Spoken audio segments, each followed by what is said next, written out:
Good evening, ladies and gentlemen. Thank you for joining us for another episode of Campbell Talk. And all this month, happy Pride. And all this month, we've been talking about HIV among Black and Indigenous people of color, as well as Pride. So, anyone um, LGBTQ plus population, individuals, um, allies, and supporters. We love you too. So we're going to talk about what we need to do to um, reduce HIV towards ending the HIV epidemic. And last week was a really powerful conversation. And this week we have none other than Mr. Lorenzo Robertson. And he is going to be on in a few minutes to tell us about his organization, the work that he's doing um, to end the HIV epidemic, and also how that's contributing to building up and lifting up our society and our people. So, without further ado, let's get into it.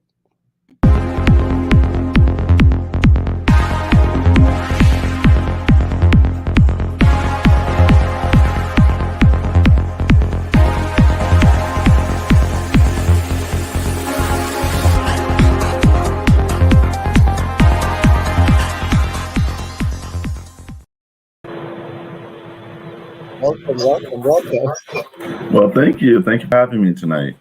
How are you? I am well, thank you. How are you doing this evening? I'm hanging in there. Good, good. Awesome. All right, folks. So this is the man of the hour, and so Lorenzo, talk to us for a little bit and tell us about yourself and how did you get into HIV work? Okay. Well, I'm Lorenzo Robertson. I'm actually a native of the area. I grew up in Pahokee, Florida, so I'm a Floridian.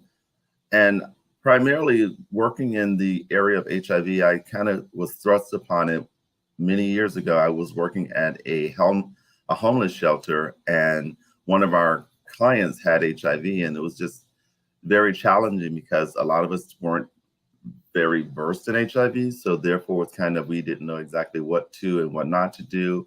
And that gave me that was the impetus that I needed to find out more about HIV. And so that was kind of the start of it. And after that, I got another position at an AIDS respite center. And at the AIDS respite, I became an HIV tester and advocate, and just really going out into the community talking about HIV. And that was kind of my start in how I got involved with HIV in the beginning. And our respite center, we have an area for children as well as adults, and it was really about making sure that people who are living with HIV had a good quality of life. So therefore, we made sure that we took them on trips, field trips. We took them to museums to parks, to the beach, those types of things. And we had food, and we did games, and also we had educational components that were involved as well. So that was one of the things I worked on early on, and then I moved to working with other organizations. I've worked in nonprofits and the health departments for the last 20 plus years, and currently I work for the Jima Men's Collective, which is an agency I started about 4 years ago. We were doing the Ujima Men's Collective has been around for about 20 years, but in terms of it being a 501c3 and actually going out and garnering grants and programs and that type of stuff, we started that about in 2018. So what we do right now is we do HIV testing, and our target population is the Black heterosexual and Latin community. And we also, transgender is also a part of our population of target. That's primarily because that was the funding that we applied for from the health department.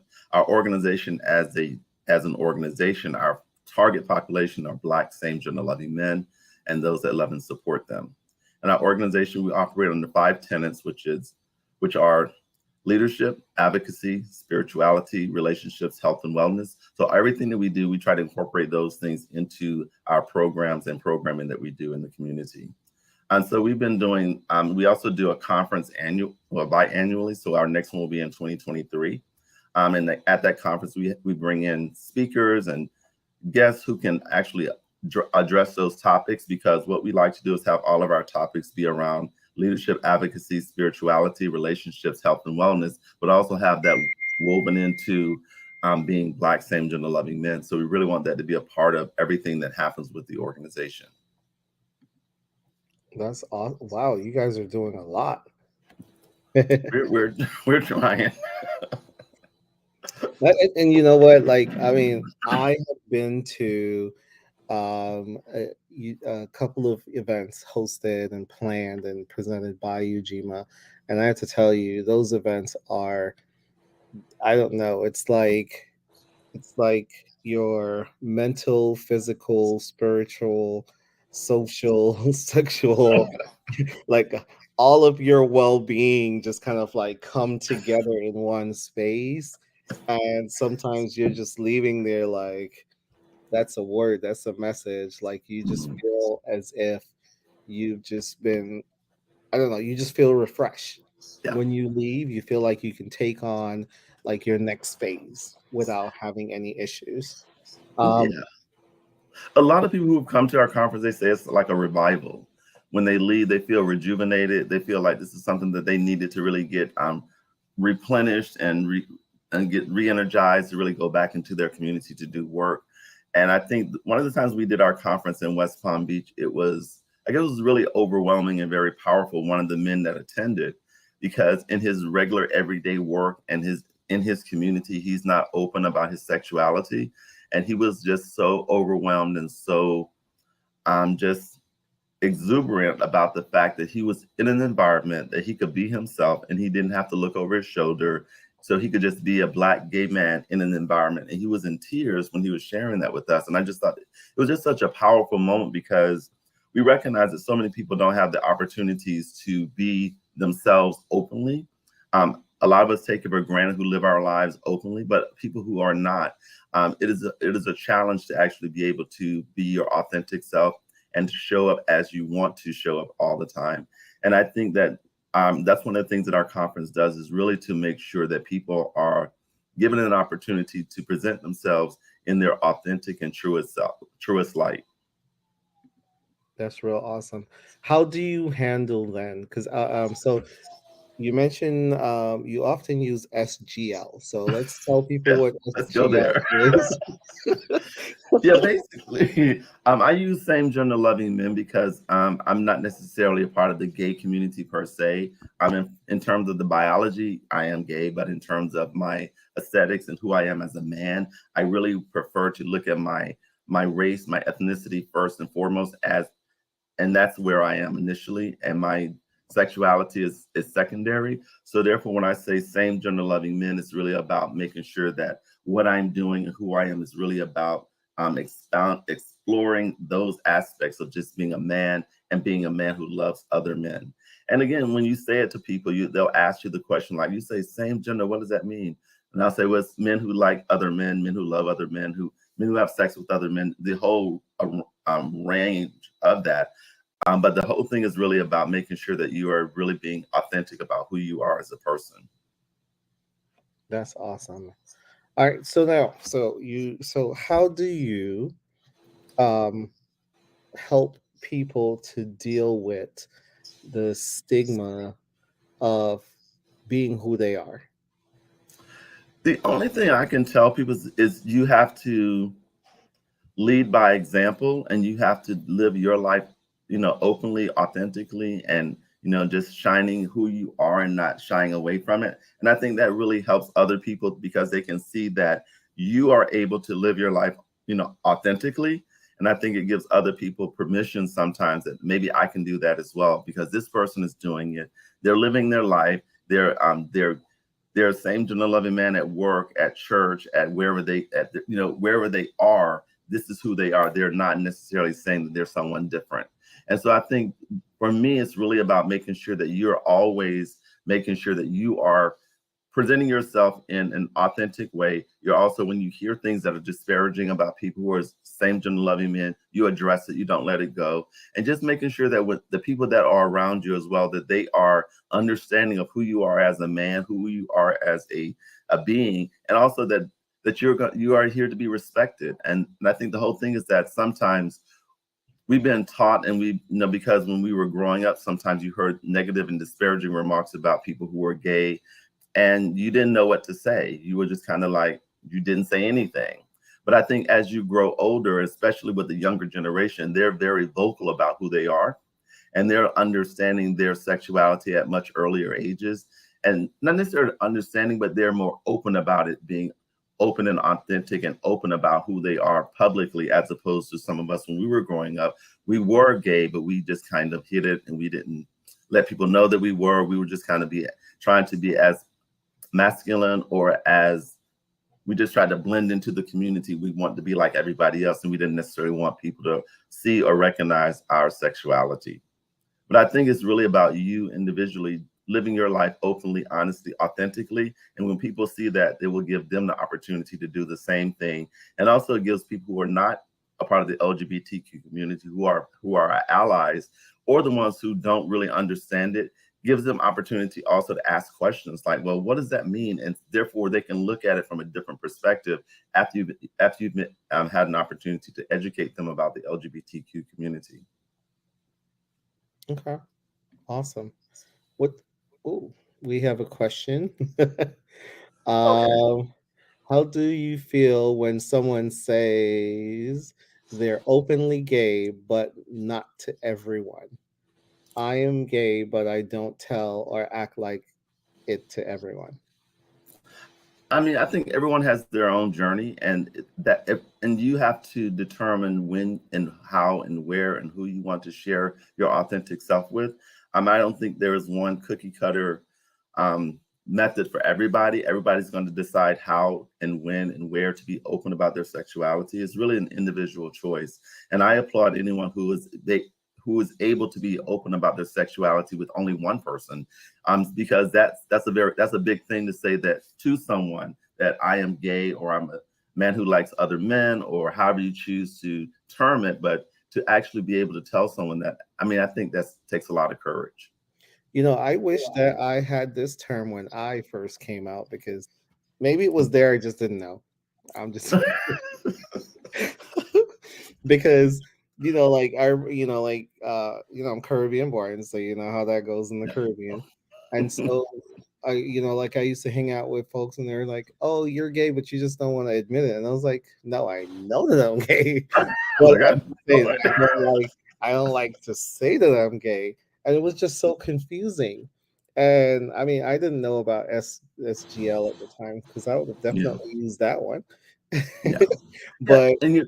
and I had to like explain to a couple of folks and say, like, saying this could get you beaten up, can get you killed, can get you be discriminated against or violence against you. So coming here in a space where I can be who I am, why would I then take that term and then apply it to myself?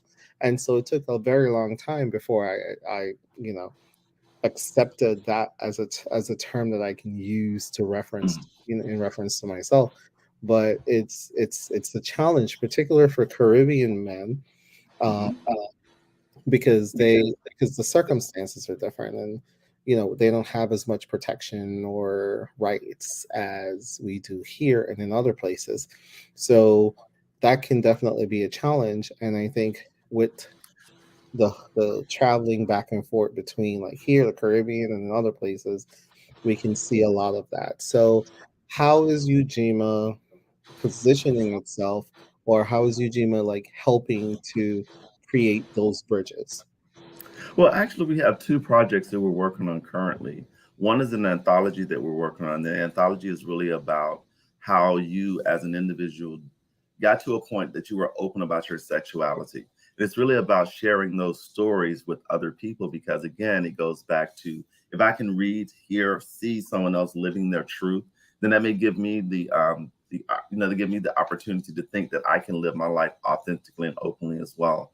And so we're doing an anthology. It's going to be we're going to get local writers. I got a lot of people who indicated they're interested in participating. They're going to share their stories, and we're going to put it together. And then we're going to do a reception. We're going to invite community members into that space, and each person who has contributed to the book, they'll have an opportunity to have like their own little book signing. because everybody will have their book, and you'll have your the parts of the book that's about you, and you'll be able to sign it, or whatever you choose to do with the person. But people will be able to, and we'll give people an opportunity that night to share their stories as well. And I think those are the that's one of the things that we do to really try to get people to look at themselves from a different perspective. And we're doing another program, which is a social justice project that we got funded to do. And the social justice project is called Brothers. And we call it Brothers because, not to be colloquial or anything like that, but Brothers is an acronym, and it's brothers reaching out to help another son. So therefore, it's really about making sure that we, as Black same gender loving men, we're there for our brothers as well. And with that social justice project, a part of it is really about educating the community about Black same gender loving men from the historical context as to who they were and all the contributions that we've made as Black same gender loving men, that many people may not even be aware that these were gay men. So a part of it is to educate the community and educate Black gay men about that. And the other part of it is we're going to have a community conversation or a town hall meeting to really address some of the issues around Black same gender loving men who have been discriminated against in different areas, and for them to be able to share those discriminatory stories so we can hear it and actually be able to hear and address those stories, and how we can move forward, and how we can actually support our brothers who may have been discriminated against and maybe they are still traumatized from that, but really giving them an opportunity to be in an open and safe to be able to share their stories. So those are two things that we're working on currently to really try to explore and to expand our reach. And another thing is that we have a protege project, which is a mentoring program. And that's for young Black same gender loving men between the ages of 18 and 34 are our proteges, and our mentors are 35 and older. So we're in the process now of getting new members or new proteges and new mentors to pair them up, so therefore they can build those relationships. It's really about the mentoring program is really a reciprocal intergenerational type program, because we really want the younger men to learn from the older men, and older men to learn from the younger guys as well, because many younger men, they can teach men about technology and a lot of things that they may not be savvy in. And then the older men, they can teach, the younger guys about life and how it was during the early years when it wasn't as easy to be out and open about your sexuality. Yeah, and even teaches them and support them in this process of how to be safe, and how to kind of like find themselves in a space where you're pulled in so many different directions. Right. And a part of it is also it's building that intergenerational, that family that we've lost, because especially during the 80s, we lost so many Black gay men to AIDS. And I think that there's a void there, and there's a lot of people who didn't have an opportunity to have mentors because they were dead.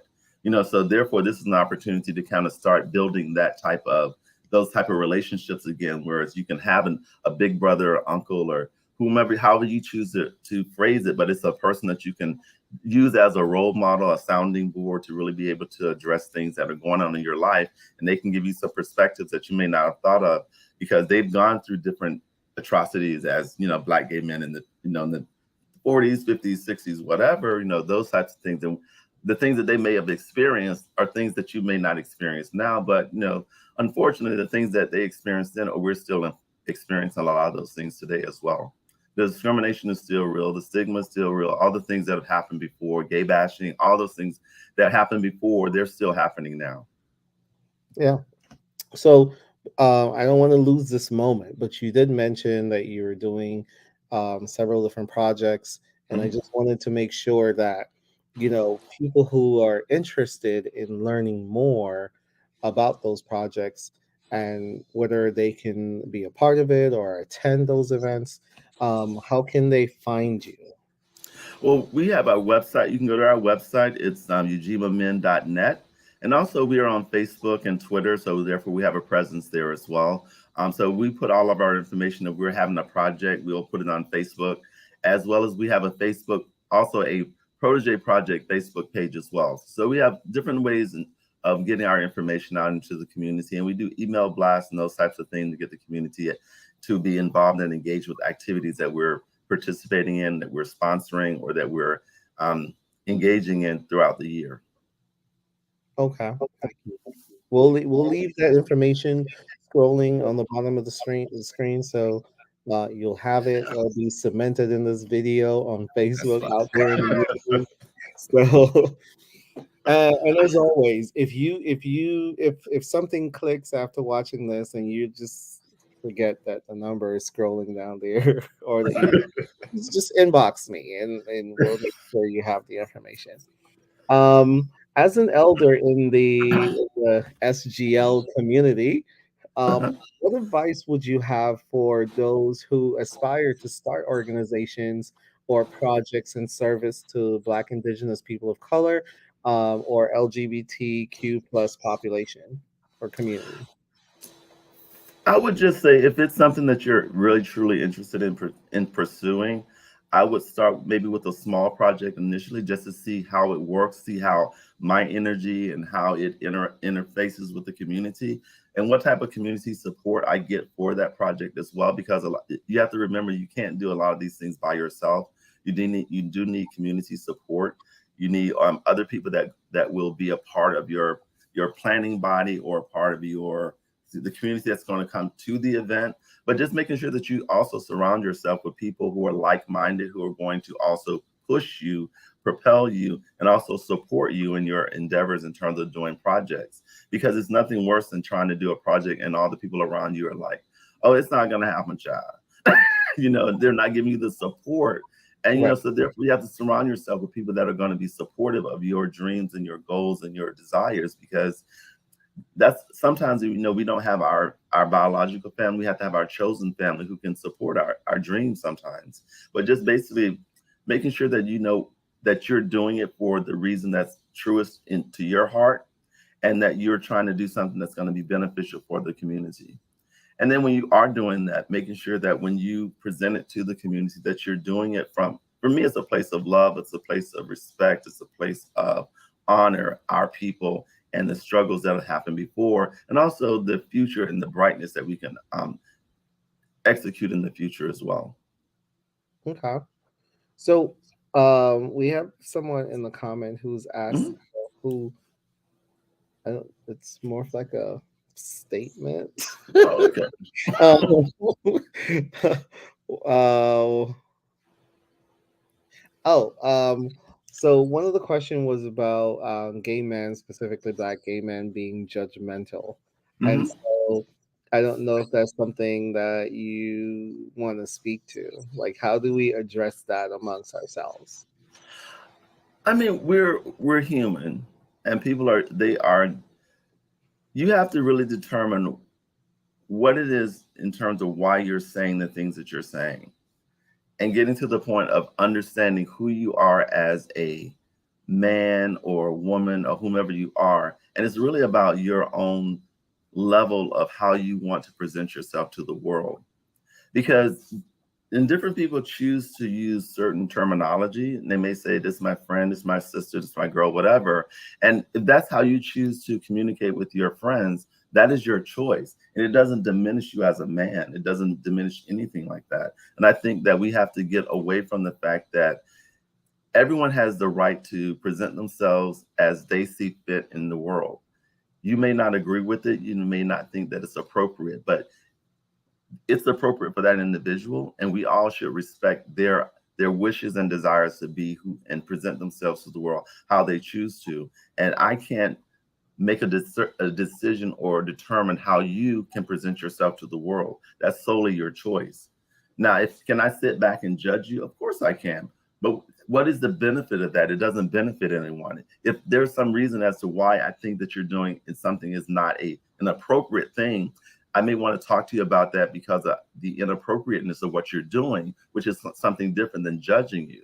I mean, judgment is like we are human, though. We do judge people. That's just a part of human nature. Some people judge more, some people judge less. It just depends on the individual. But I think we all should have the right to present ourselves to the world how we choose to, and not feel that someone else has the right to tell us that we shouldn't walk a certain way, we shouldn't speak a certain way, we shouldn't use our hands a certain way. You have to do and live your life the best way that you can for yourself, and not allow other people to dictate to you and tell you how to live your life. Message.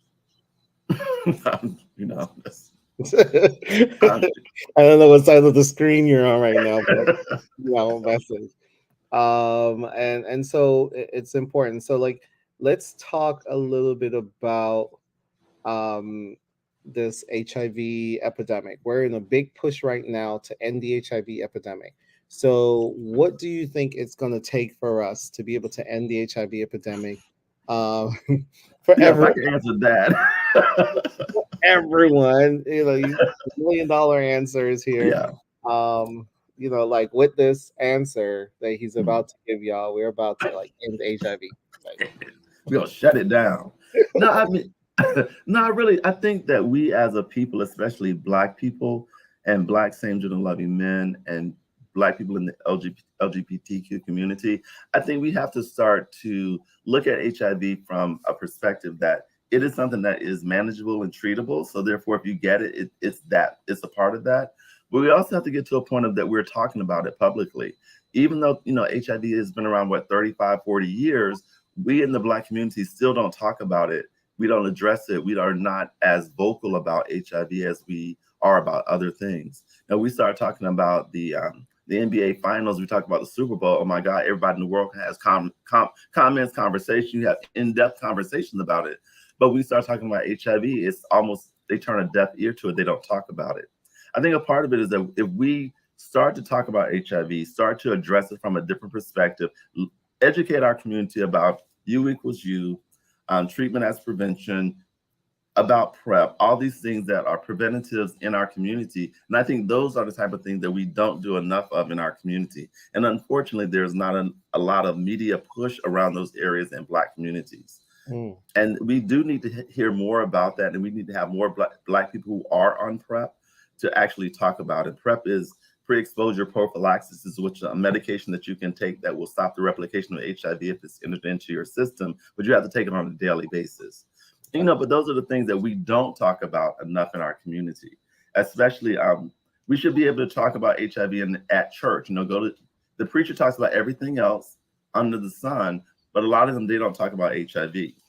And I think if we had all leaders in the Black community to talk about HIV from the same perspective, they talk about what's near and dear to their hearts, I think it would have more impact on our community, and we'll be able to talk about it. We'll be able to start to address it from a real perspective as to how we can make sure that, are we done? no, we're here. Um, oh, okay, because my thing just popped off. My bad. Um, no, but if we were able to talk about it from that perspective, just really having all of our community members to talk about it openly and not continuously think that HIV, oh, it's their disease, it's the gay people. And we have to move ourselves from that as well. It's something that has been impacting Black people since the impetus of HIV. It's not just all of a sudden Black people became the face of it like 20 years later. We were a part of we were people being impacted with HIV many, many years ago. There were children that were being born with HIV. So therefore there were Black women who were living with HIV. So, but we have not talked about it from a perspective that this is something that's impacting our community. We'll talk about it, sporadically, but we don't talk about it enough to really get the community as a whole behind it. And many people thought when Magic Johnson came out and told everybody that he was living with HIV, that was going to have a great push in terms of, Black men, Black people to really go out and make sure that your HIV status, you get tested, you talk about it. And it did for maybe a year, but then after that, it's like he's a celebrity, he's still involved in HIV, but it hasn't really had a great push in terms of getting people interested, involved, in getting themselves tested to know their HIV status. Because it's like 2022, we have so much information about HIV. People shouldn't even still be becoming HIV positive. Because based on all the information that's out there, there's no reason why people should be acquiring HIV now. But they are, and that's the sad part. And many of those people look like me and you. They're the people of color. Right. Okay. And I think the other thing, sorry, I think the other Oh, thing is we can get, huh? go ahead. Go ahead. No, I think, and I think the other thing, if we can get some of the, because there are these influencers, these celebrities, all these other people that people look up to and they listen. If we can get some of those people involved in HIV in terms of really talking about getting tested, having HIV testing at their concerts, their events, their functions, all those types of things. making it more just like a mainstream thing in the Black community, as it's not a once in a while we may talk about HIV, or we have to hide it, or we're going to do this health fair. It's really about trying to get people tested for HIV, but we're going to call it a health fair because if we say HIV, people won't want, they don't want to show up. All those types of things are things that we still need to address in the Black community as to why we're still having these issues with HIV, 30 plus years later.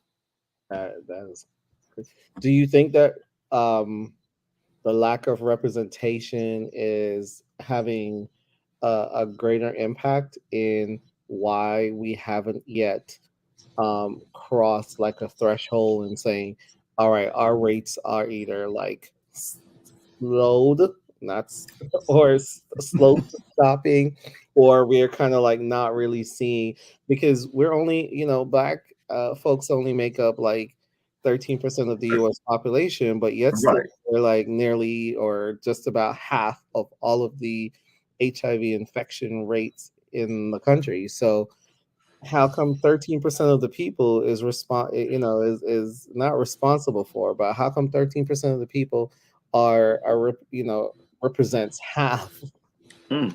of that? That's a huge statistics. And I think, like you mentioned, when HIV was out in the 80s, they called it, but when we first kind of like started having those public conversations, they Right. called it a bunch of different things. And I think it Right. puts so much stigma on those groups because it became like a blame game. And Hmm. then it was just kind of like, oh, well, it's the gays, it's the Haitian, it's the this, it's the that. And then Right. eventually, folks kind of was like, well, if you're not gay, you go to church and you're this and that and that. And I think that, then you won't get it because, you're not gay, so you won't get it. And I think Right. a lot of people heard that and was like, oh, it's a gay man's disease. I'm not gay, so I'm good. Yeah. And didn't understand transmission and modes of transmission. And people started getting infected with HIV, and it was like, okay, what do you do when you need blood? Like, Right. Exactly. what Exactly. do you do when No, you're sharing needles? Like, it's just all of these different things. So I think a lot of that contributed to kind of like where we have been, where we kind of like are, and if we yeah. don't do anything about it, where we'll continue to be going. Yeah. And I think that was the thing when HIV first became, a part of the national conversation.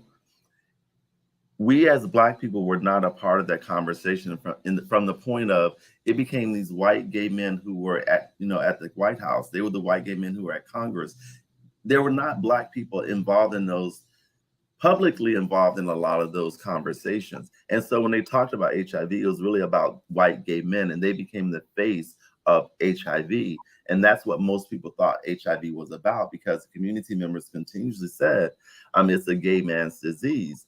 And so when you continuously hear that in the Black community, that's all we heard that, and we ran with it, because again, we don't want to necessarily address all the other issues and other things that we can do to actually combat HIV. So it's easier just to act as though it doesn't impact me because I'm not gay. I'm not a white gay man. I'm not all the things that people have said in terms of how you're going to acquire HIV.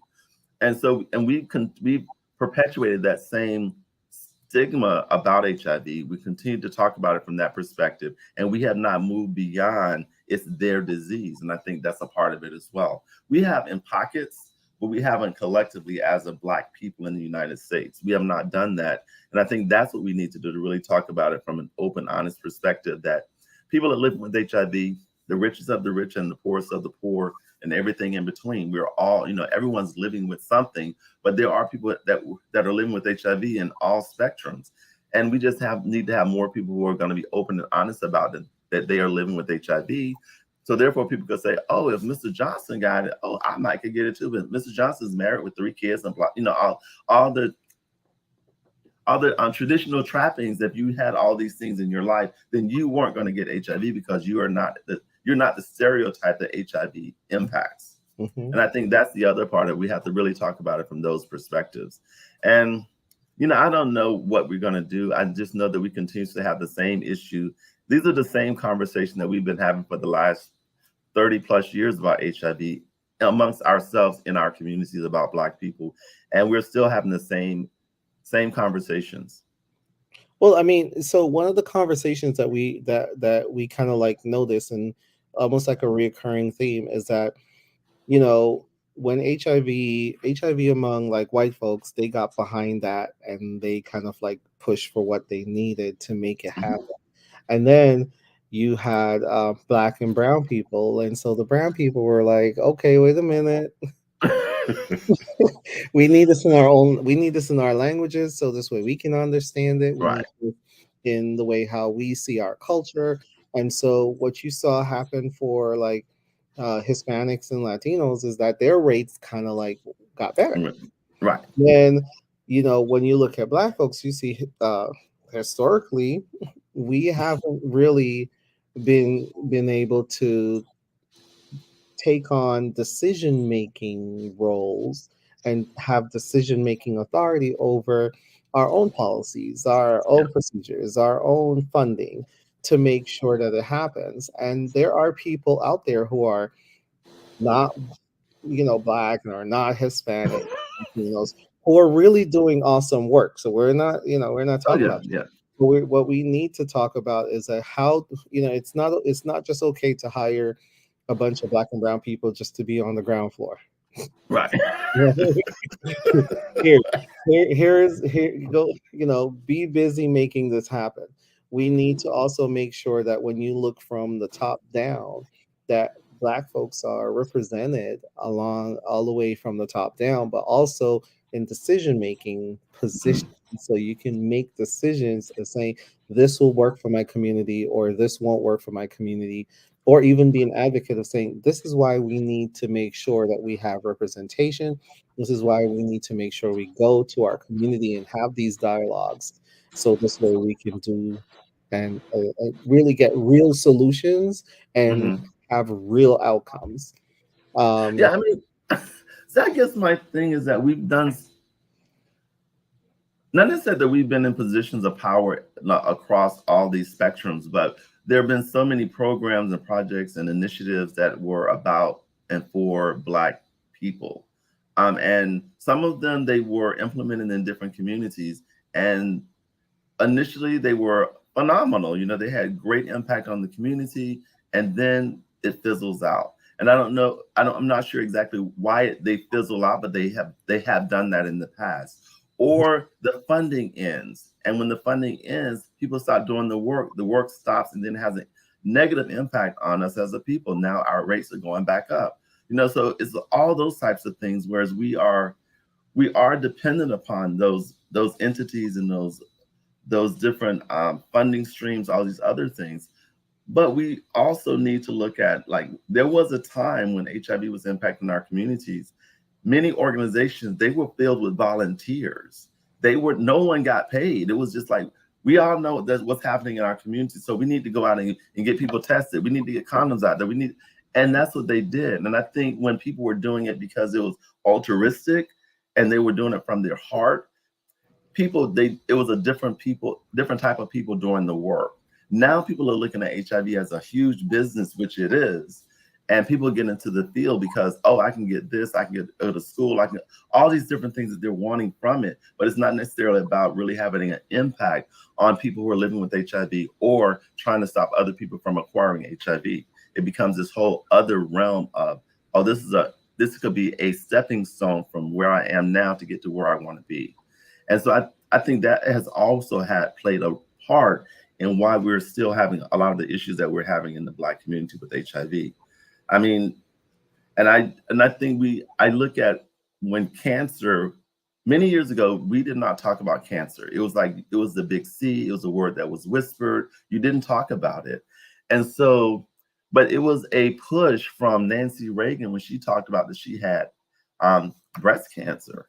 Oh, was it? No, Betty Ford, that she had breast cancer. So therefore, it became something that you could talk about publicly, and it wasn't an issue. And even though HIV has had various platforms and different spokespersons to talk about it, we just haven't gotten to the point of us all embracing it. And I don't know if the gay component is still a part of it in terms of why people still think it's not something that's going to impact them.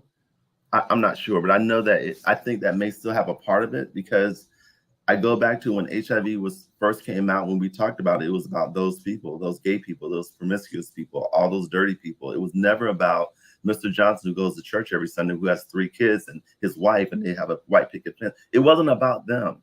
It was about all these other people who were the degenerates of the community. That's how they were always presented.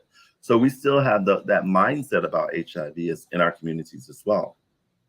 And I think also the people feel like if you're talking about HIV, you can't not talk about how people are having sex. You can't not talk about how to reduce your risk. You can't not talk about, and so I think a lot of people are uncomfortable with having those conversations because for them it's going into territories that either they're unfamiliar with or they're just not comfortable. And what always comes up a lot is that a lot of folks are uncomfortable with Right. having conversations about how same gender loving people have sex, or Yeah. you know or even being just having that conversation as a whole. And I'm like, it's really simple. Just talk. If Yeah. you understand, listen, ask questions. How else are you going to learn and grow? Like it's Yeah. I think we still have that. Well, just in general in the Black community. I mean, I use myself as an example in terms of my sex talk from my father. My sex talk was, don't get her pregnant. That was the whole conversation. It wasn't about anything else. It wasn't about using a condom. It was nothing else. That was the whole conversation. So there was an assumption that my father had that I already knew about sex, if I did or didn't, but he did not know definitively what I knew about sex. His only concern was I did not get someone pregnant, but he did not give me any other information about how that worked or nothing else was shared from my father outside of don't get her pregnant. That was the whole conversation. And I think so many other people have that type of conversation or no conversation at all. And I think that's the other part of it. You're right. Many parents are very uncomfortable talking about sex yeah. because they didn't come from a household where their parents talked about sex. They didn't talk. Girls didn't know that. Some girls didn't even know that they were going to have a menstrual cycle. They at school and they're bleeding. They're like, "Oh my God, what's going on? I'm dying," because no one has talked to them about it. It's just the things that we need to talk about our bodies, especially with our children.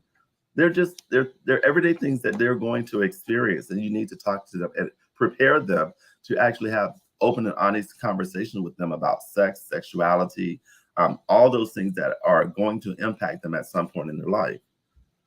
But a lot of parents are very uncomfortable talking about sex. We don't talk about it because sex is dirty, it's nasty, all this other stuff. Because that's a lot of times that's what we've been taught, and so it becomes challenging that at some point now we want to talk about it openly and honestly. But in the back of my mind, it's nasty and it's dirty.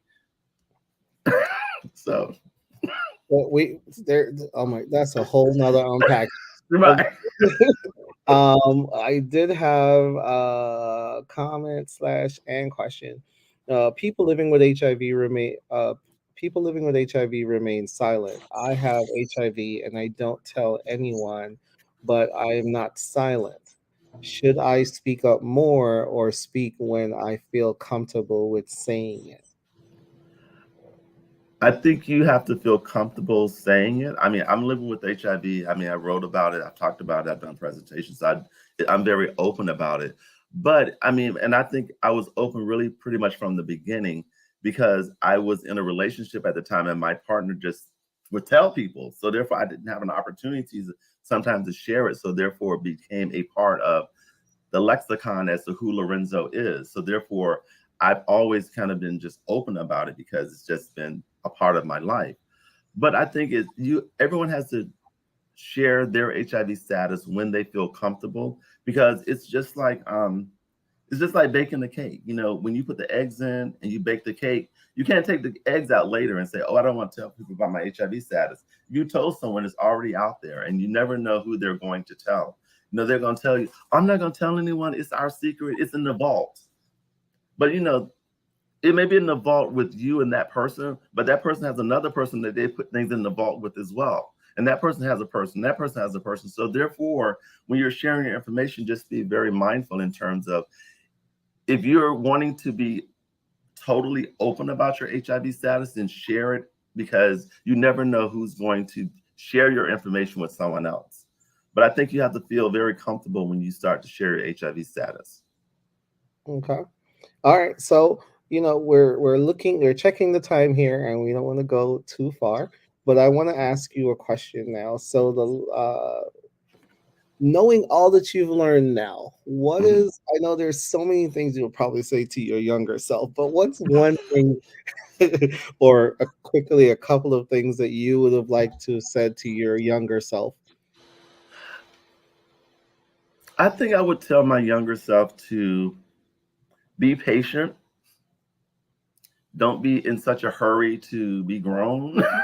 Don't be in such a hurry to find out all these things, because take your time and actually understand what you're doing, who you are as a person, and getting to know myself for more, first and foremost, who I am. And then I'm bringing the best of me to whatever relationship. And I've learned that over the years, but I wish I had known that when I was younger to really try to understand who I am and what type of man I want to be before I started to do all the things that I've done, in my life. Okay. And so, what would you say is your biggest motivation for yourself and also for the work that you do? My biggest motivation is really about the next generation. I don't want another generation of young Black men to have to deal with the stigma, have to deal with discrimination, have to deal with living with HIV. None of those things. That's why the work that I do, I really want to impart to the next generation that you don't have to live with HIV. It's not inevitable that you're going to have HIV. It's not just because the CDC put out this thing that 1 in 2 Black men are going to. You don't have to do that. You can actually try to curb HIV with you. And I think that's the whole thing. If each individual person tried to stop HIV, the spread of HIV with themselves, so therefore, one, they don't acquire it. And then if they're not acquiring it, they can't pass it on to anyone else. So just those are the type of things that really to have a brighter future for the next generation. Thank you, Lorenzo, for being on the show today. Oh, thank you for having me. I really I had a really, great time. and so much more to unpack. So, Oh yeah. we know we there's so many other awareness days and awareness months that are coming up. I know this month we're focusing really on like HIV awareness, and also kind of like how do we start to have those conversations that are going to impact Black and Indigenous people of color, but also Mhm. LGBTQ plus population. Um, and communities. And so thank you for being on. Thank you for lending your voice to this Oh, awareness, to this conversation. And I look forward to having you back on the show again. I Uh, would love to come back. you know, and so I really appreciate that. And again, folks, you can find more information about Ujima at ujimamen.net, or you Yep. can call them at 954-533-9139. Definitely. And we are always looking for people to volunteer with different things we're working on. We're working on different projects. We need as many hands as possible to help it come to fruition. So if you're interested, you have a creative, you want to or need a creative outlet, contact us. We have opportunities to do those types of things well. And to our viewers, please continue to like, share, and encourage folks to chime in. We're here on Mondays at 6:30 p.m. And also this week, on Wednesday, we're going to be launching our new campaign called "Follow Me for More Tips." And it's going to be just really cool, some really health facts and some educational moments. And I think that everyone will either get a laugh, a giggle, a tickle, but we want you to just really like and share and continue to post and have discussions. And we'll see you back next Monday at 6:30. Thank you. Okay. Thank you for having me again. Yes. And guys, the information is there. So if you need anything, definitely reach out. Thanks again for being here. We love and appreciate you.